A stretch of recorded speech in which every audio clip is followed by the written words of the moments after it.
রামেশ্বর কলা গাছে কলা পেয়ে গেছে আলহামদুলিল্লাহ। আজকে না হলে কালকে নামাই নিব। গোটা কাইনের কলাই পেয়ে গেছে, হলুদ হয়ে গেছে, তাই রামিসা ধরে আছে। গাছের পাকা কলা খাবে রামিসা। রামিসা গাছের পাকা কলা খাওয়ার জন্য রেডি হয়ে আছে, কখন খাবে।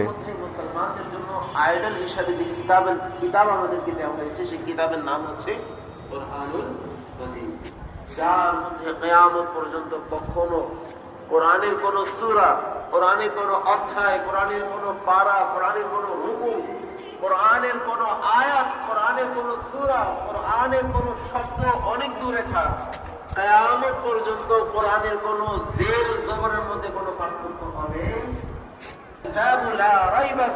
এটাই সেই কিতাব যার মধ্যে কোনো আয়াত নাই, আয়াত নাই, কোনো ভুল নেই। আর এই কিতাবকে আল্লাহ তাআলা হিদায়াত বানিয়ে দিয়েছে কাদের জন্য? হুদাল লিল মুত্তাকিন, যারা আল্লাহকে ভয় করে, যারা কোরআন কিন্তু সবার জন্য হিদায়াত না। কোরআন নিজে বলে ইয়াদিল্লু বিহি কাসীরা ওয়া ইয়াহদি বিহি কাসীরা, যে আমাকে কোরআনকে পেয়ে অনেকে হিদায়াত পেয়েছে, অনেকে পথভ্রষ্ট হয়ে গেছে।